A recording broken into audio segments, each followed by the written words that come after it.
todos los participantes que nos acompañan a una sesión más del curso de retina organizado por el Hospital Nacional Obispo Loaiza. El día de hoy tenemos al doctor Céspedes, que es doctor formado en el Hospital Universidad Nacional de Tacna. Jorge Basadre hizo su especialidad de oftalmología aquí en el Hospital Nacional Obispo Loaiza, la subespecialidad de retina en el Hospital Guillermo Almenara Irigoyen. Está haciendo una maestría en inmunología y es médico staff de nuestro hospital. Muchas gracias por la participación, doctor Céspedes. Lo dejamos a cargo de la ponencia.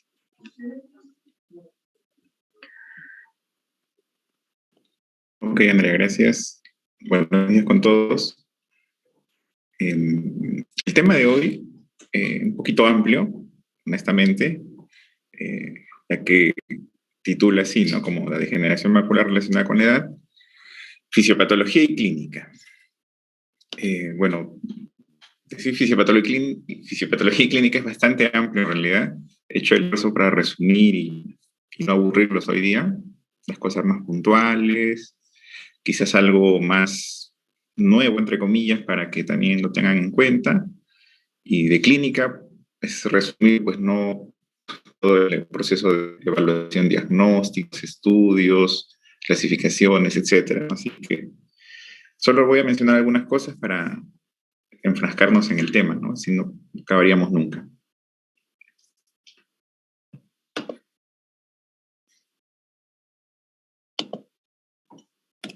Entonces, ahí. Recording stopped. Un segundito.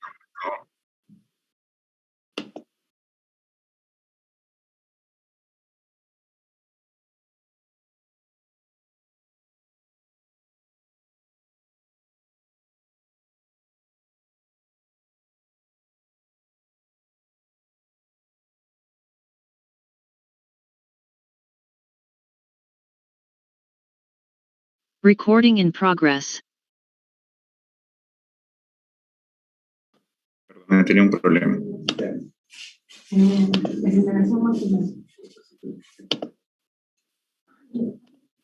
Ya, ahora sí, perdón. Entonces, una pequeña introducción.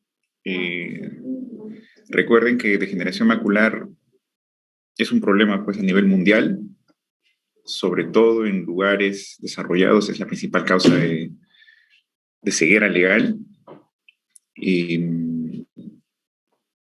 Algo que sí sucede en los países subdesarrollados o en desarrollo como el nuestro es de que cada vez hay casos más severos, ¿no? Y cuando diagnostican degeneración macular, estos suelen evolucionar peor que en los países desarrollados, ¿no? Eso es algo puntual. El 80-90% del 90% de las formas son de degeneración macular seca, ¿no? Casi toda la exposición la centraba en la seca, porque creo que de la húmeda van a tener otra exposición ya con tratamiento, y sobre todo ahí también uno se explaya más en el tratamiento, ¿no? Y hablamos más de la húmeda. Ahora voy a hablar más de la seca, que digamos que es un poco la más tediosa, a veces olvidada, ¿no? Ya para el 2020 se esperaba, ¿no? Bueno, esto ya estamos 2021, en realidad lo que se espera para el 2040 es de que sean 288 millones de personas afectadas en el mundo. Se espera que cada 10 años más del 100%, casi el 100% de afectados haya aumentos. Esa es bastante la proyección. Es obviamente porque vivimos más, la carga genética, que es un componente importante de la fisiopatología de enfermedad, también se transmite más mientras que más vivimos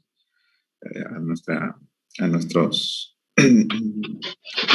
progenios. Bueno, como pueden ver ahí, la prevalencia se cuadruplica con la década, es bastante alta. Y lo que actualmente conocemos como formas avanzadas fue definido ya desde el estudio AREDS, ¿no? Eso también es bastante interesante porque, si bien es cierto, AREDS definió mucho de lo que conocemos, actualmente preferimos manejar otro sistema de clasificación porque el de AREDS es un poco engorroso, ¿no? Más o menos esto es, bueno, el 2040 la proyección, como pueden ver a nivel mundial. se espera todo este aumento, lógicamente más en Asia que donde nos centramos ahora en Latinoamérica. Nos faltan estudios locales, definitivamente, sobre prevalencias e incidencias de esta enfermedad, pero el comportamiento es muy similar, ¿no? Y la diferencia que les comenté de que en países como el nuestro, el problema es que los casos siempre vienen o evolucionan de peor forma, ¿no? Bueno, directamente ya al tema de fisiopatología y clínica. Esta parte de fisiopatología, haciendo yo también un recuerdo del tema, si se ponen a pensar cuando ustedes les preguntan, ¿no?, a los residentes sobre degeneración macular relacionada en la edad, creo que cuando yo era residente también lo que me venía a la cabeza eran pues drusas, ¿no? Drusas y las membranas neovasculares, ¿no? Y poco realmente desarrollaba el tema en sí de degeneración macular, ¿no? O sea, fisiopatología más la línea de la degeneración húmeda o la exudativa. Y poco, o lo que escuchaba ahí en algún congreso, conferencia, o lo pequeño que sale en el libro acerca de la generación seca, ¿no? Casi todos los textos le dedican buena parte a la húmeda, ¿no? La mayoría de estudios, de RCTs, que conocemos, grupos de estudio, se dedican a la húmeda, ¿no?, al tratamiento, los diferentes tipos, drogas de manejo y terapéuticas, ¿no? Y sobre la degeneración seca, como les digo, drusas, que evoluciona a atrofia y a lo mucho, pues, ARES 1 y 2, ¿no? Que es lo que tenemos en la cabeza. Después, creo que queda un poco en la nebulosa muchos conceptos que ya vamos a ver en la clínica, muchas lesiones que también podemos encontrar en la degeneración macular seca, y cosas algo novedosas sobre la fisiopatología, ¿no? Que ahorita vamos a verlas. Bueno, brevemente, entender que, permítame un segundito, entender que el problema de la degeneración macular radica justo en esta sinergia, ¿no?, de células que incluyen los fotorreceptores, el epitelio pigmentario, y también compromete a la coroides, ¿no?, sobre todo a la coriocapilaris. O sea, todo este sistema que trabaja acá junto, al unísono, que se encarga de transformar la luz, ¿no?, en estímulo eléctrico, es el lugar donde afecta el problema de la degeneración macular, ¿no? ¿Y por qué afecta ese lugar? Se sospecha, o bueno, hay ya pruebas todavía no suficientes para concluir con total seguridad de que al ser una zona altísimamente metabólica, la zona con mayor metabolismo que hay en el cuerpo, y como ustedes pueden ver, esta estrecha relación entre los fotorreceptores y el EPR hace que una célula sea especializada en un tipo de función, sobre todo, y la otra es la que ayuda, pues, para que complete sus demás funciones, ¿no?, incluidas las metabólicas, de transporte, secreción, etcétera, inmunitarias, ¿no? Entonces, y justo ustedes saben a nivel macular, pues, esta carga energética, metabólica, si hay bastante trabajo, se necesita bastante energía. Si hay bastante energía que se agota, se consume bastante oxígeno y ATP. Si hay bastante consumo de oxígeno, entonces hay bastante producción de radicales libres. Y si hay bastante producción de radicales libres, entonces es una zona muy propensa a sufrir daño genético, ¿no?, o daño del ADN. Y es muy propensa también a ser afectada por el envejecimiento, ¿no?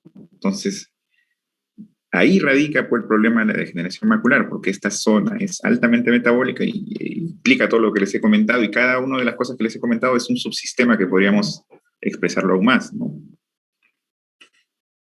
Entonces, quiero que se lleven eso de mensaje, ¿no? Zona altamente metabólica y trabaja la luz, trabaja el oxígeno. De hecho, que va a haber bastantes especies reactivas, ¿no?, de oxígeno que se forman. Y obviamente hay tamponadores y mecanismos encargados de controlar eso, ¿no? Y es por eso que el EPR tiene bastantes mitocondrias, ¿no? Porque necesita de esa alta energía, ¿no? Para poder trabajar, ¿no? Y por eso que también el EPR tiene melanina, ¿no? Algunos más que otros, ¿no? Dependiendo de la genética, porque necesita soportar esa luz que entra y evitar ese exceso de daño, ¿no? Oxidativo. Entonces, ese es el punto, ¿no? Y otro punto también importante es de que el EPR, o sea, muchas veces en la retina, cuando hablamos de retina, precisamente hablamos de la retina neurosensorial, ¿no? Y muy pocas veces hablamos del EPR, ¿no? Salvo cuando hablamos de degeneraciones, las tapetorretinianas o problemas genéticos. Creo que le damos bola al EPR, ¿no? En general, digo, ¿no? Cuando el EPR cumple muchísimas funciones, como están viendo, ¿no? Y otro punto muy importante es de que dentro de todo el ojo, sobre todo a nivel intravítreo que estamos nosotros en este momento, o muy interno, recuerden que el ojo tiene privilegio inmune. ¿Qué significa esto? Significa que el ojo está diseñado para tolerar bastante, ¿no? los eventos que puedan afectar, ¿no? Tiene que tolerar bastante, o sea, tiene que haber una respuesta inflamatoria bastante débil o lo más débil posible para evitar la cicatrización, obviamente, porque si cicatrizamos una estructura como el ojo, pues estamos provocando la opacidad de medios y se pierde la función por la que fue el ojo concebida, ¿no? Entonces, ese es otro punto importante, porque de todas las células, el EPR en, este, en, este en esta combinación de trabajo cumple esas funciones inmunológicas bastante activamente, ¿no? Entonces, eso también recuérdenlo. Ya vamos a comentar un poco más adelante. Viene Luigi con Carlita. A ver, que nos espere Luigi un rato. Ahora, ya haciendo una pequeña introducción sobre los cambios que existen o cómo se trabaja a ese nivel, y obviamente imaginen este trabajo durante muchísimo tiempo a lo largo de su vida, casi sin descanso, porque bueno, dormimos, ¿no? Y ahí existe otra parte del trabajo, ¿no? De este ciclo que existe a nivel del ojo, porque no es que dejemos de trabajar, ¿no? El EPR deja de trabajar, sigue trabajando ahí junto con retina. Tenemos que entender que esto sucede a lo largo del tiempo, ¿no? Desde que nacemos, miren, 0 20 años, y consecutivamente a lo largo del tiempo, ¿no? Y existen cambios, ¿no? Obviamente, si es una zona metabólicamente muy activa, va a haber muerte celular, ¿no? Y recuerden las características de las células, seguramente en las clases principales han visto cómo es el proceso de muerte celular, si se reemplazan o no las células. Y al cabo de muchísimo tiempo van a existir pues estos cambios, ¿no? Se van acumulando sustancias, estas sustancias obviamente se acumulan tanto en el mismo EPR como a nivel del sub-EPR o por membrana de Bruch. La coriocapilares que les comenté que está en estrecha relación, que es la encargada de nutrir, pues, ¿no? Justo el tercio externo, ¿no? Por eso es que tiene tanta relevancia en patología. También empieza pues a tener grados cada vez más altos de LDL oxidadas, producto de todo el metabolismo y de este consumo excesivo. Algunas otras células que deberían tener funciones reguladoras como microglia y otras mismas células acá dentro de todo el grosor o espesor retiniano empiezan a sufrir cambios y con el tiempo empiezan a depositar esas sustancias que si genotípicamente nosotros estamos predispuestos, si nos exponemos a algunos factores, empieza a desarrollarse la enfermedad, ¿no? ¿Qué quiere decir? Que existe una serie de cambios fisiológicos normales y que en algún punto estos cambios fisiológicos normales pueden también llevar a la enfermedad, no, no siempre, ¿no? Por eso no todos tenemos degeneración macular, pero muchos tenemos los cambios por la edad, ¿no? Sino todos, porque sí, tiene que ser esto, ¿no? El sistema de procesamiento de los desechos dentro del EPR, pues a lo largo del tiempo llega, digamos, a colapsar, ¿no? Entonces se acumula tantas sustancias que ocupan lugares que no deberían y empiezan los problemas, ¿no? Obviamente esto provoca o es provocado desde una malfunción ya del epitelio pigmentario de la retina. Estos sistemas con el tiempo se van agotando. Hay trastornos de la célula que generan una muerte celular, muchas veces por apoptosis, así que la apoptosis también tiene mucho que ver acá, porque justo se activan estos radicales libres que afectan a nivel celular y pueden provocar su activación. Y bueno, vamos a ver que que hay muchísima fisiopatología por describir, pero entiendan que hay cambios fisiológicos por la edad y que en algún momento estos cambios fisiológicos pueden convertirse en enfermedad, ¿no? Y bueno, esto van a leer casi siempre, ¿no? De que interviene dentro de la fisiopatología de la degeneración macular, ¿no? Los lípidos oxidados, que son el componente muy importante de estos depósitos junto con la lipofucsina, ¿no? Que la lipofucsina es otro de los factores que se va acumulando a lo largo del tiempo, ¿no? Y como acá, términos como muerte celular, y obviamente eso se asocia a atrofia, ¿no? Y sabemos que uno de los espectros de los finales de la degeneración macular es la atrofia, ¿no?, geográfica, y neovascularización, que al mismo tiempo que está sucediendo todo este proceso degenerativo, va activándose varios tipos celulares, incluyendo el microglia inflamatorios o el perfil inflamatorio del EPR, ¿no?, que pueden llevar a la generación del VEGF, ¿no?, que tanto tratamos y evitamos con el tratamiento, ¿no? Y sucede, pues, el otro evento de la neovascularización coroidea. Ahora existen, porque si nos ponemos a hablar así en desorden, los mareo, pero existen de las teorías que se manejan actualmente, una bastante interesante es la hipótesis de los dos niveles.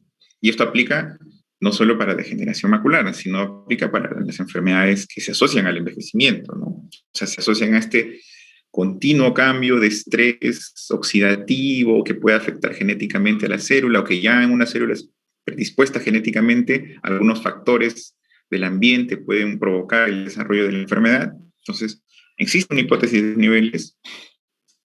¿Por qué de dos niveles? Porque al primer nivel, pues nosotros ya venimos desde nacimiento con este cóctel, digamos, de cambios a nivel genético que nos puede predisponer a la enfermedad, ¿no? Digamos que son los factores primarios, que ya cada uno nace, ¿no? Y los tiene. Y conforme pasa el tiempo, en algún momento de nuestra vida, nos enfrentamos a un segundo componente genético, o sea, que como nuestro entorno, ya sea por nuestros medios de vida, ya sea por la dieta, por los cuidados, el ejercicio, etcétera, puede modificar este primer grupo, ¿no?, de factores. Y en ese momento es que cuando los dos factores ya se ven enfrentados, la persona puede enfermar, bueno, o quizá no, que sería el otro camino. Pero si enferma, bueno, como pueden ver, esas son las enfermedades generalmente estudiadas por esta hipótesis, ¿no? La aterosclerosis, que tiene que mucho ver con los LDL oxidados también, la degeneración macular, cáncer, ¿no? ¿Ya? Entonces, y algunos otros más. Entonces, esto es bastante interesante porque cuando lo aplicamos al ojo, como pueden ver a su mano derecha, bueno, que es parte de la degeneración macular, cómo es que estilos de vida o nutriciones saludables o poco saludables pueden influir, ¿no?, en la pérdida del limpiado que hay a nivel celular, de la acumulación lipídica, pero la lipídica oxidada. Esto puede provocar disminución de la autofagia, ¿no?, que es parte de la remodelación o de la limpieza, entre comillas, que sucede a ese nivel. Aumenta el estrés oxidativo, hay cambios a nivel de la coroide. Recuerden que la circulación coroidea, porque tuvieron su clase de circulación, es bastante susceptible a cambios sistémicos, a diferencia de la retiniana, y justo la coroidea es la que acá entra, pues, en función, ¿no? Entonces, esto puede estar asociado a un aumento de la respuesta inflamatoria a ese nivel, ¿no? Ahí también van a escuchar bastante de la parte inflamatoria de la degeneración macular y cómo el sistema de complemento puede estar también jugando un papel muy importante, ¿no? Incluso se han desarrollado tratamientos antifactores de complemento específicos, y la terapia antiinflamatoria, como pueden ver ahí, y todo eso al final nos lleva a la degeneración macular, ¿no? En resumen, ya aplicado, digamos, un poquito más a lo molecular, lo que sucede a su lado izquierdo es lo que pasa en estos dos tiempos o dos niveles de la hipótesis. Acá pueden ver al EPR junto con el fotorreceptor, esta relación que tienen, y otras células, ¿no?, como la microglia. Esto ya está dado por el primer nivel, ¿no? O sea, uno ya puede nacer con ciertas alteraciones a nivel del clearance, que puede también tener ya cambios funcionales en la microglia, pero toda esta primera parte, que normalmente obedece a un aumento de esta sustancia que es la A2C, que es un componente importante de la lipofuscina, va a suceder en todos, siempre por la edad, ¿no? Entonces, muchos van a tener drusas, muchos no. Las drusas no significan degeneración macular. Es un cambio que sucede por el exceso de acumulación de la lipofuscina y otras LDLs. Entonces, esto va a pasar a todos. Pero ¿qué sucede cuando el estilo de vida, nuestra dieta y lo demás justo combina con lo previo? Entonces, ahí es cuando el componente inflamatorio, porque al final el fumar, la mala alimentación, incluso el microbioma y los cambios epigenéticos, porque también eso van a ver que tiene mucho que ver, ya que estamos hablando de dos componentes genéticos, van a alterar, al final de cuentas, la expresión de citocinas inflamatorias, ¿no? Porque todo esto que le estoy comentando tiene pues una repercusión a nivel nuclear que va a activar oncogenes o sistemas de transcripción de proteínas, sobre todo inflamatorias, ¿no? Como puede ser el interleucina 6, factor de necrosis tumoral alfa, interleucina 12, interleucina 1, que son todas inflamatorias. Y obviamente esto va a estar en estrecha relación con el perfil TH17 de activación o de respuesta, el complemento, este factor H que es bastante importante, que básicamente es como que inhibir al inhibidor y por eso hay más inflamación, en pocas palabras. Y finalmente, pues, sucede todos estos cambios que les he comentado que provocan o se asocian a la degeneración macular, ¿no? Porque esto estamos a nivel de EPR y fotorreceptores, ¿no? Y como les comentaba de estos dos momentos o hipótesis que tienen dos niveles, ¿cómo es que se cree, ¿no? que están asociados a la parte inflamatoria, ¿no? Primero, o sea, el primer momento pues ya está programado, ¿no? De forma evolutiva. O sea, nosotros ya nacemos con esa carga genética, ¿no? Y normalmente las respuestas que nosotros tenemos a ese nivel, sobre todo inflamatorias, es el componente inmunológico innato el que, digamos, tiene más relevancia, ¿no? Por eso que está el complemento ahí. Y lo que normalmente uno estudia, pues, ¿no? Que este se activa en respuesta a los PAMP, ¿no? Que son los patrones asociados, ¿no? a estas bacterias o a estos microorganismos patógenos, ¿no? Pero ¿qué sucede con el segundo nivel de nuestra hipótesis? De que ya no son los PAMP los que provocan esta activación, sino son los DAMP, que son patrones asociados a daño, ya no patrones asociados mejor dicho, a estas microorganismos, ¿no? ¿Y cuáles son estos patrones asociados a daño? Son los que precisamente nacen de estos estilos de vida que nosotros adoptamos, ¿no? Entonces, la activación se debe a estos factores, por ende, pues sucede todo esto o contribuye a esta cascada de eventos, ¿no? Y esta segunda hipótesis es pues mediada de forma estocástica, o sea, ¿qué quiere decir? Al azar, ¿no? O sea, eso está sucediendo ahorita mismo, ¿no? Y si se conjugan la parte, digamos, evolutiva, genética que tenemos con este cambio estocástico, pues tenemos la enfermedad, ¿no? Van a escuchar ese término en genética, bastante van a escuchar ese término estocástico, ¿no? ¿Qué quiere decir al azar, ¿no? Finalmente,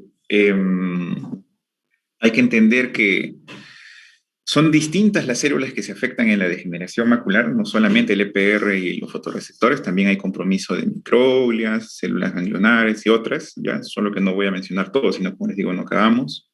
Y obviamente cada una pues tiene una forma de dañarse y lo que eso provoca, ¿no? Por ejemplo, acá lo que estábamos hablando, ¿no? De la edad, luz y otros factores de riesgo van a provocar de las especies reactivas de oxígeno, disminuyen los antioxidantes y hay obviamente más lo de arriba, y hay una alteración de esta reciclamiento o limpieza que sucede a ese nivel. Como pueden ver, en los diferentes tipos celulares va a aumentar los aniones superóxido, los radicales hidroxilos, a nivel de EPR puede activar la proliferación celular, a afectar la senescencia, o sea, el envejecimiento, altera la autofagia, hay un daño en el ADN, agregación proteínica, peroxidación lipídica, y miren, etcétera, ¿no? Y cada una de estas podríamos hablar, pues, su cascada correspondiente, ¿no? Solo les las traigo para que ustedes las revisen, para que vean que hay muchísimo de qué hablar de este tema.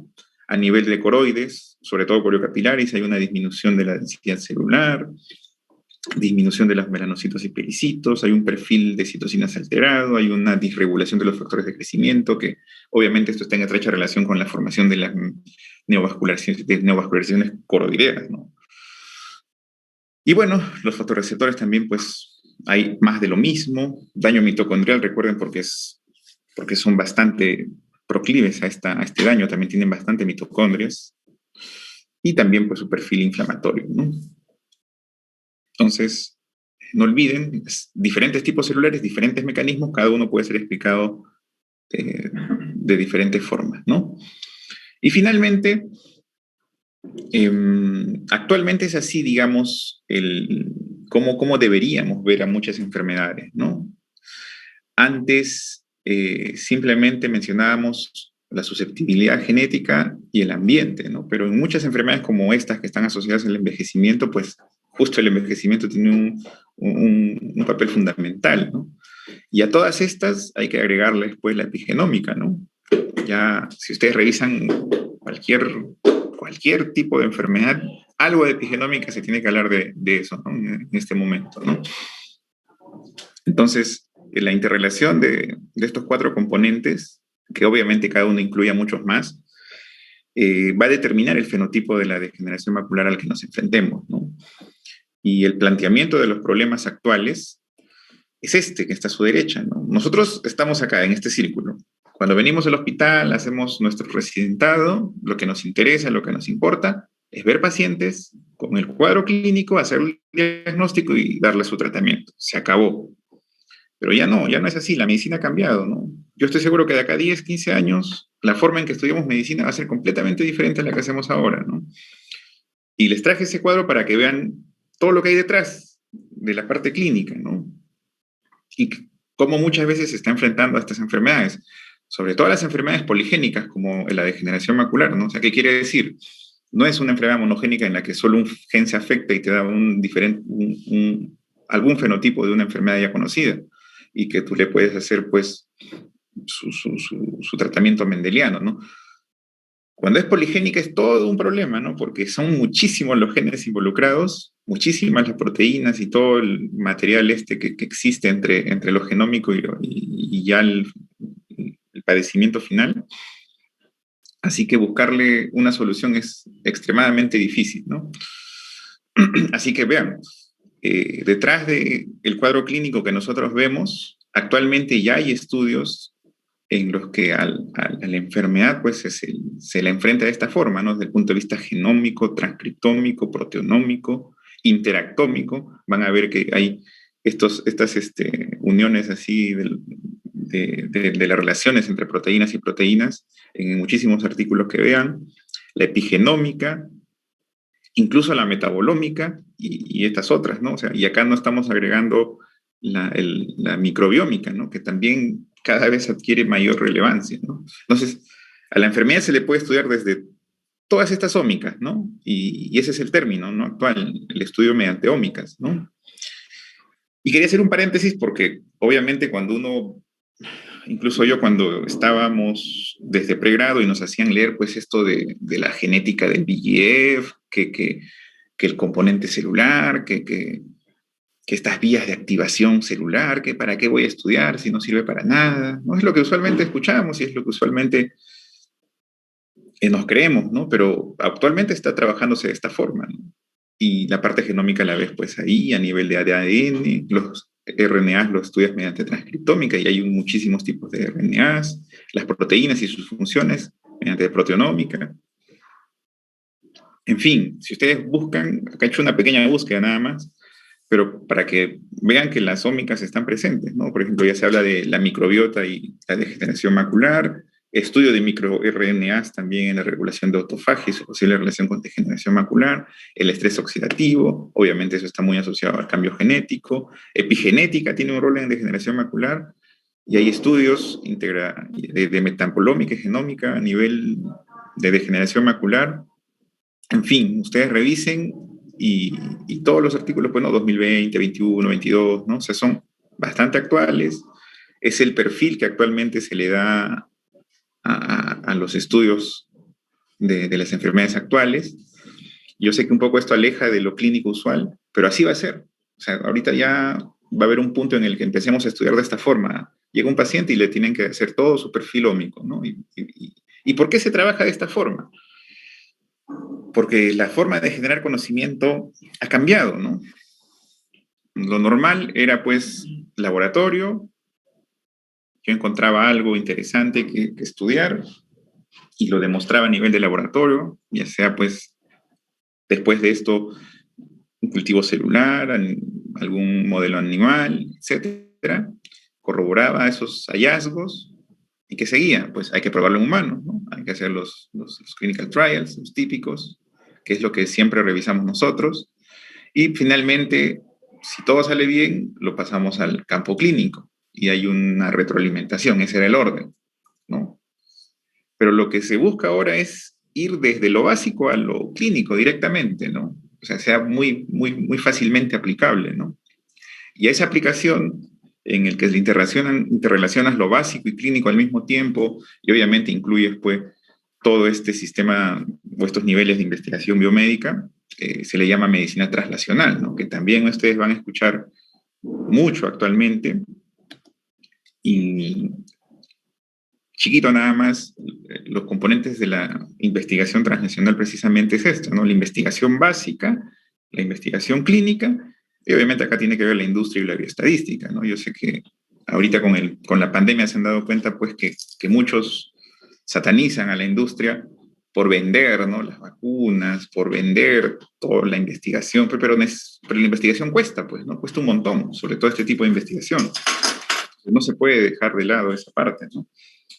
Entonces, esto es los componentes, digamos, básicos o principales para que un poco que entiendan por qué sí es importante conocer estas vías, esta parte fisiopatológica, esta parte molecular, ¿no? Porque en algún momento la vamos a usar, ¿no? Y bueno, lo que se quiere practicar o los niveles que ya se están practicando, mejor dicho, de la investigación translacional es esta, ¿no? Esta relación estrecha entre los conocimientos básicos y la aplicación clínica, ¿no? Como pueden ver acá en la mano derecha.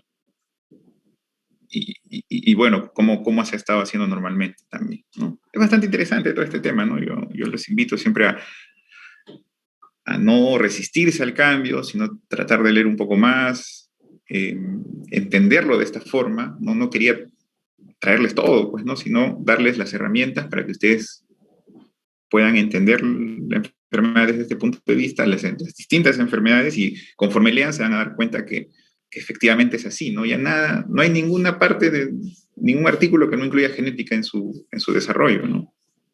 Y poco a poco van agregando otras ómicas, ¿no? Y bueno, ya para pasar al otro componente de la exposición, que quería dejarles ese mensaje, ya estrictamente la presentación clínica, ¿no? Y con esa foto de fondo ya pueden ver distintos patrones de presentación. En realidad la parte clínica es bastante sencilla, ¿no? O sea, no es mucho, hay que leer un perfil X en algún determinado libro o revisión y aplicarlo al paciente, ¿no? Es bastante simple en realidad, ¿no? Y practicar y practicar.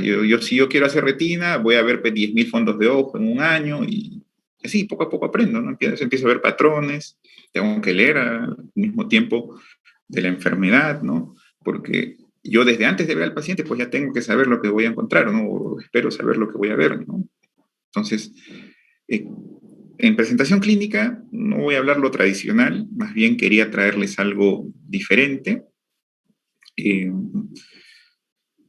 Y solo comentarles, ¿no? Que cuando uno evalúa un paciente, debe entender que hay cambios asociados con la edad, que no llegan a ser enfermedad, como ya les dije en la parte fisiopatológica, y existen los cambios clínicos que definen a la degeneración macular ya como tal, ¿no?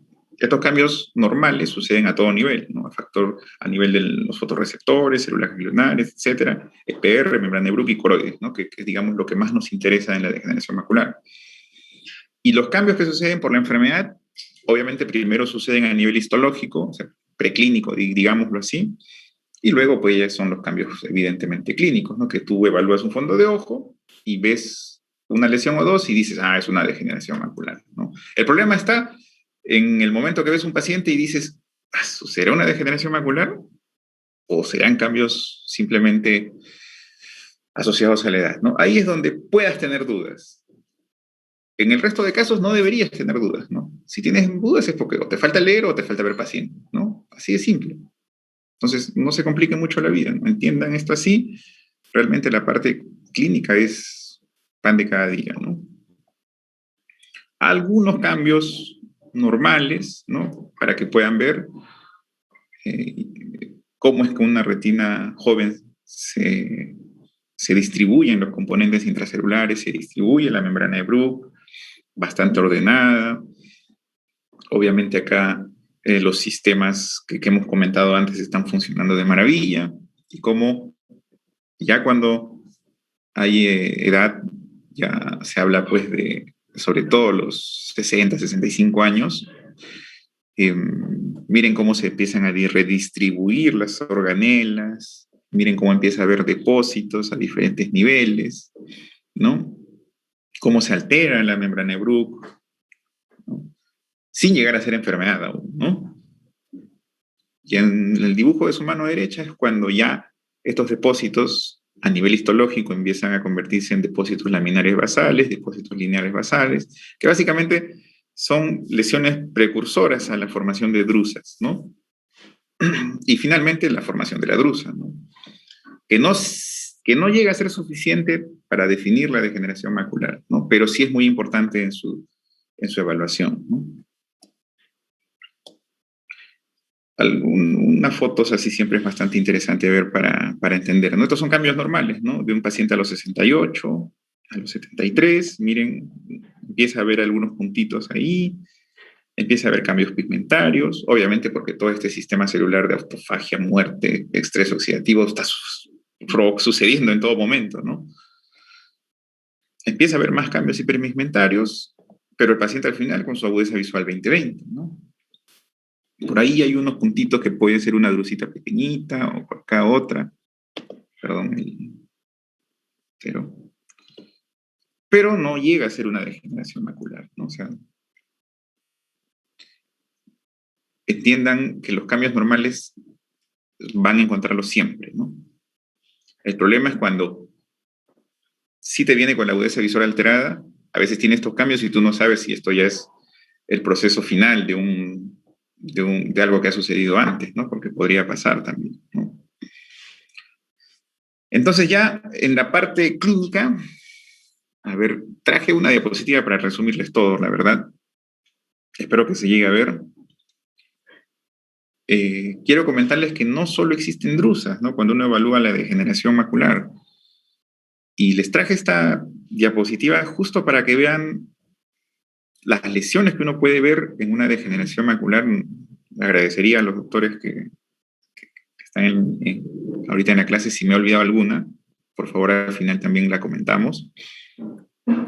Pero cuando hablamos de drusas, pues existen varios tipos de drusas, ¿no? O sea, existen las drusas duras, que son las típicas, que miden bastante pequeño, que son fáciles de ver, que pueden ocurrir así en clúster o racimos, en juntas, pueden fusionarse y generar estas pseudodrusas también blandas, o drusas pseudoblandas, mejor dicho. Existen las drusas blandas en sí mismas, que pueden ser de dos tipos, las granulares y membranosas, unas más grandes que otras, pero lo típico es que tengan los márgenes no tan claros y fáciles de ver como las duras, ¿no? Suelen ser más grandes que las duras. Algo interesante de las blandas son las que están en estrecha relación con la patología de la enfermedad, no las duras. Las duras pueden ser normales, ¿ya? Si son pequeñas, sobre todo. Si son más grandes, ahí cambia la cosa, ¿no? Pero las que suelen ser grandes por eso son las blandas, ¿no? Y son las que suelen asociarse al diagnóstico de la enfermedad y también están asociadas, por ejemplo, cuando se acumulan a desprendimientos de epitelio drucenoides, y cuando progresan generalmente están asociadas a su atrofia o a neovascularización, ¿no? Entonces son importantes las drusas blandas. Las drusas fantasma también son otras que, bueno, no hace mucho, en el 2014 las describieron como estructuras piramidales hiperreflectivas, pueden buscar el artículo, que se les acuñó el término de fantasmas porque suceden en zonas de atrofia, y justo esos pacientes que tienen atrofia geográfica les hacemos un OCT, y esos pequeños acúmulos que se les veía se ven pues levantados. Ahorita vamos a ver ejemplos de todas para que no se les pierda el concepto, ¿no? También se describían las drusas reticulares, pero ya no se llaman drusas reticulares, sino a esas se les conoce como depósitos drusenoides subretinianos, ¿no? O pseudodrusas también, ¿no? Por eso la he puesto en otro lado, ¿no? Pero bueno, se las conocía como drusas reticulares. Cuando busquen, todavía hay algunos artículos no tan antiguos publicados como tal, pero si leen la parte más ya donde desarrollan el tema, ahí determinan, digamos, haciendo la diferencia con el término actual. Bueno, les digo, porque a muchos les gusta leer sobre el abstract y se quedan con drusas reticulares, ¿no? Y drusas cuticulares, que ya son mucho más antiguas, muy raras de ver en realidad. Creo que no he visto hasta ahora así en vivo una cuticular, no he tenido la suerte. Al menos aquí no he visto muchas, ¿no? Ya desde el 77, que pues son digamos, como son las drusas que te vienen así llenando de todo el polo posterior y más allá, ¿no? Entonces, vean, o sea, la parte clínica es solo más que decir drusa, ¿no? Hay cierta complejidad, ¿no? Al momento de evaluar. Y también podemos ver, pues, en pacientes con degeneración macular, desprendimientos de epitelio pigmentario, ¿no? Esto sí es muy importante, porque el desprendimiento de epitelio pigmentario es un tema aparte, que podríamos también tener toda una exposición. Hay de 3 tipos, ¿no? El fibrovascular, el seroso y el drusenoide. Los 3 podemos encontrarlas en degeneración macular, ¿no?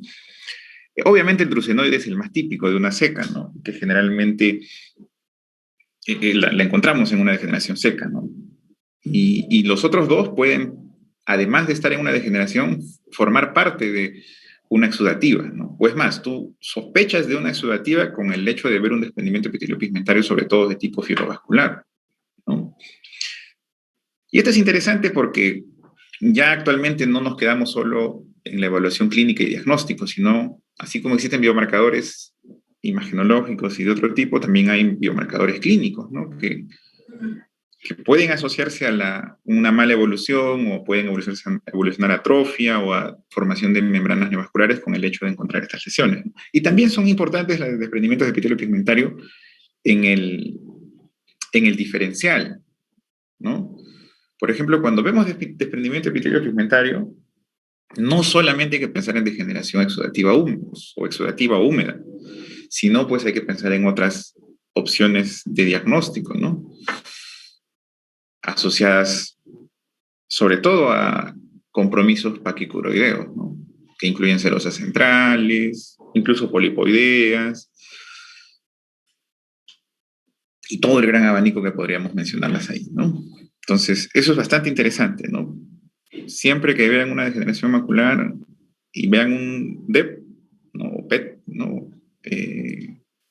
Tómense su tiempo, ¿no? Y cuando hagan su tomografía también. Lo mismo en angio, ¿no? Bueno, y otras lesiones que también podríamos encontrar en un paciente con degeneración macular, pues son los depósitos drusenoides subretinianos. Ya no las llamaban drusas porque las drusas generalmente están por debajo del LPR, ¿no? Y en cambio este depósito drusenoide de las reticulares estaba por encima, o sea, estaba a nivel subretiniano, por eso se le acuñó depósito drusenoide subretiniano o pseudodrusas, por eso, ¿no?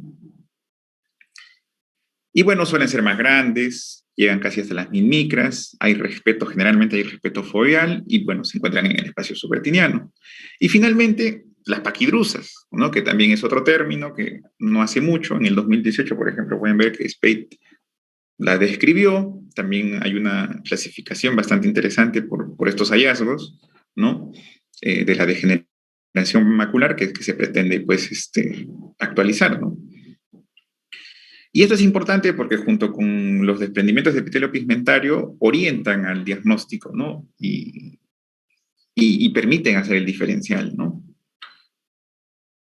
Bueno, creo que son la mayoría al menos, no sé, agradecería al final un comentario de los doctores, si me he olvidado de alguna lesión. Y bueno, ya la parte para ustedes, para que la vean ya para acabar, estas son drusas duras, evidentemente, ¿no? Son fáciles de ver, están agrupadas, como pueden observar, son pequeñas en su mayoría. Las drusas duras también pueden hacerse confluentes, como les digo, y hacer una pseudodrusa blanda, ¿no? ¿Ya? Entonces, pero acá se nota que los bordes son evidentemente bien claros y definidos, ¿no? Las drusas blandas, como pueden ver en sus dos formas, esto es lo típico, esto ven y ya pueden decir que es una degeneración macular hacia ojo cerrado. Los desprendimientos de epitelio pigmentario, el drucenoide, que generalmente no está conformado, no está en el seno de una neovascularización coroidea, el fibrovascular, que es una forma oculta ya de neovascularización coroidea, y el seroso, que puede o no estar asociado a una neovascularización coroidea, ¿no? Este es un seroso típico, ¿no? Lo típico del desprendimiento epitelio pigmentario es que los bordes están sumamente marcados, ¿no? Ustedes cuando vean una elevación serosa, así aparentemente, o sea, esto lo pueden comprar con una serosa central, no imagínense. La diferencia es que la serosa central es mucho más simétrica y más central, ¿no? Y el desprendimiento epitelio seroso tiene estos bordes no tan suaves, ¿no? Como los tiene así en domo el desprendimiento seroso, sino los tiene bastante verticalizados, ¿no? Sí, casi cortantes son sus bordes, ¿no? Entonces, lo van a ver claro, ¿no? Cuando hagan la evaluación. El desprendimiento de epitelio pigmentario drucenoide, ¿no? Eso también es típico. A veces simulan a cicatrices disiformes, ¿no? Ténganlo en cuenta. Y obviamente, bueno, de desprendimientos drucenoides se habla un montón también. Hay bastante publicación y creo que he puesto algunas imágenes, no, acá he puesto algunas imágenes tomográficas, ¿no? Por ejemplo, de desprendimiento de epitelio pigmentario pero fibrovascular, ¿no? Por eso acá ven este componente hiperreflectivo, ¿no? El seroso es típicamente hiperreflectivo, ¿no? Cuando ven una zona más hiperreflectiva, pues es un fibrovascular, ¿no? Sobre todo si está asociado a un componente un poquito más hiperreflectivo que puede ser sangre, ¿no? Típicamente están encontradas en las neovascularizaciones tipo 1, ¿no? Voy a pasarles un poco. Al final, ya si tienen dudas, lo comentamos. Bueno, como les decía, ¿no? Los desprendimientos drucenoides se han estudiado bastante. En pocas palabras, los desprendimientos de epitelio drucenoide están asociados a las formas finales de degeneración macular, ¿no? Tanto la atrofia como la neovascularización coroidea, ¿no? Por eso hay que tenerlos bastante en cuenta, ¿no? Hay algunos ejemplos de cómo evoluciona, ¿no?, la enfermedad. Y acá hay una tablita que es lo que, digamos, este es un ejemplo de un paciente, ¿no? Cómo evoluciona su desprendimiento drucenoide a atrofia, por ejemplo, ¿no? En un lado y a membrana neovascular en el otro, ¿no? Y solo para que se lleven digamos, el detalle, este es cuántas veces más de riesgo tenemos de hacer atrofia geográfica central y formas tardías, ¿no? Como las neovasculares, cuando tenemos desprendimientos drucenoides, ¿no? Bastante altas, ¿no? Las drusas fantasmas, ¿no?, que son estas, ¿no? Es un paciente con atrofia geográfica y que en la OCT tiene estas lesiones hiperreflectivas piramidales, ¿no? Que tienen la forma de un fantasma, por eso le colocaron así. Y como pues están a nivel de zonas atróficas, muertas, pues el nombre se presta bastante bien, ¿no?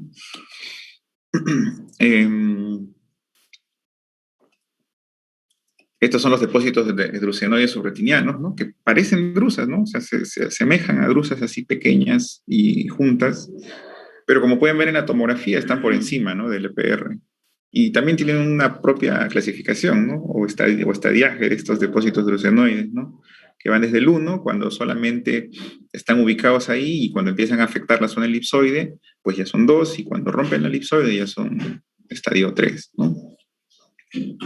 Y finalmente las drusas cuticulares, que como les digo, es raro ver esto, ¿no?, al menos no tan común, ¿no?, tener esta forma de presentación de drusas, y le dan este aspecto, ¿no? Son lo suficientemente numerosas y juntas como para provocar una disrupción acá del IPR, ¿no?, y alterar también la elipsoide. Y finalmente la clasificación, no les voy a marear más. El ARET es algo que sí sirvió mucho para definir conceptos, pero como pueden ver, se basaba pues en algo complejo para su entendimiento, ¿no?, de clasificación, ¿no? Se evaluaba el primer ojo, el segundo, y se categorizaba los hallazgos que teníamos, ¿no?, en ambos ojos, y una vez categorizados, se clasificaba, ¿no? Los que entraban en la categoría 1, por ejemplo, no tenían degeneración macular, que generalmente son drusas muy pequeñitas, las duras sobre todo, y que ya las categorizaban como tempranas, aquellas que ya tenían más drusas, sobre todo las grandes. O sea, cuando veía una drusa mediana ya era diagnóstico de degeneración macular, ¿no? Y sobre todo eran blandas, ¿no? Pero obviamente acá hablaba no solo de las drusas, sino también del área que afectaban estas drusas.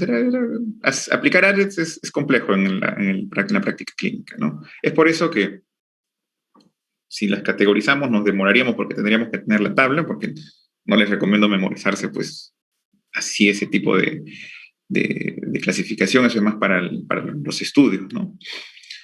Así que es por eso que lo que se usa actualmente es esta, ¿no? La propuesta en el 2013, ¿no? Que básicamente la resume, ¿no?, en cambios asociados a la edad, o mejor dicho, que no hay cambios asociados a la edad, cambios asociados a la edad, tempranas, intermedias y tardías, ¿no? Y lo interesante es de que llega a ser diagnóstico de degeneración macular cuando encontramos drusas medianas. O sea, basta encontrar una drusa mediana y hace el diagnóstico, ¿no? El problema es antes de encontrar una drusa mediana, ¿no? Cuando nos encontramos con drusas pequeñitas, no son todavía pues, diagnosticables de degeneración macular, ¿no? Estos droplets son como bolitas, ¿no?, de una fruta así como la mora. Imagínense esas bolitas de forma individual, esa forma de presentarse así chiquititas y juntas, a eso se le dice droplets, ¿no? Entonces, llévense eso también. Cuando es degeneración macular ya se habla de una drusa mediana, ¿no? Si es drusa pequeña, ahí ojo con eso, ¿no? Y las formas tardías, igual, ¿no? Las neovasculares y atrofia geográfica, ¿no?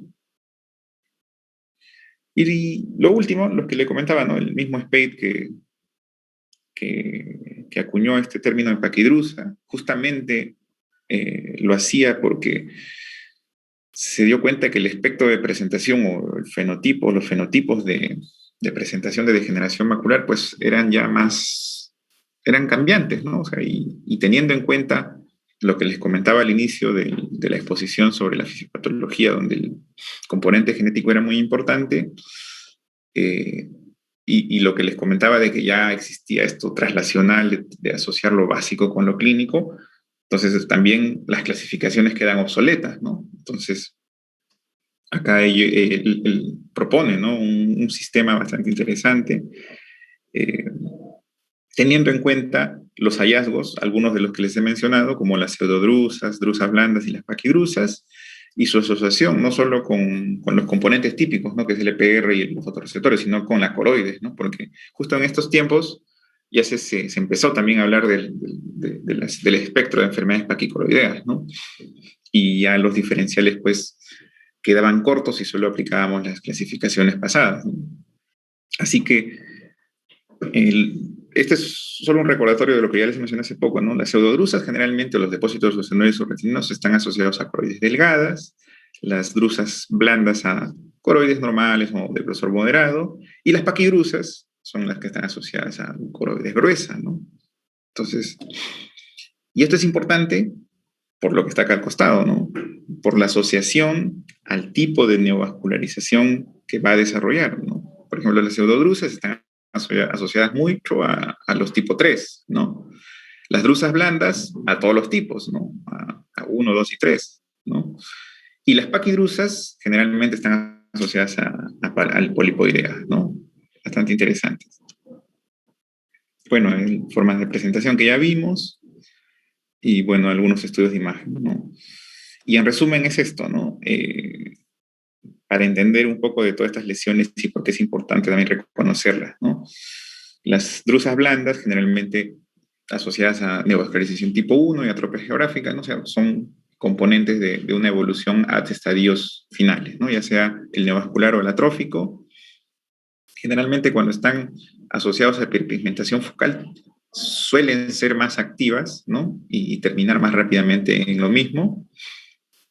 Las paquidrusas más asociadas a neovascularización de tipo 1, o sea, la que está encima, ¿no? del EPR, y la vasculopatía croidea polipoidal, ¿no? O sea, esto es bastante común, ¿eh? En nuestro medio, al menos yo he visto bastantes de estos, los pacientes diagnosticados de degeneración macular exudativa como tal, terminan siendo o llegando a este camino de la polipoidea, ¿no? Y tienen fondos de ojo bastante diferentes al final cuando entran a la etapa exudativa, ¿no? Y finalmente los depósitos drucenoides subretinianos, ¿no? Que también están asociados, así como las drusas blandas, a atrofia geográfica, y en este caso a neovascularizaciones de tipo 2 o 3, ¿no? Y bueno, no he mencionado muchas cosas porque el tiempo de verdad es corto.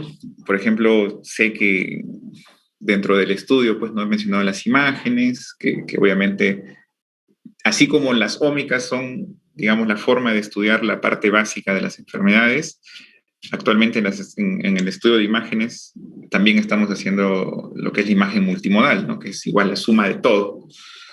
Fotografía clínica, autofluorescencia, angio de la típica y la de verde endocianina, ¿no?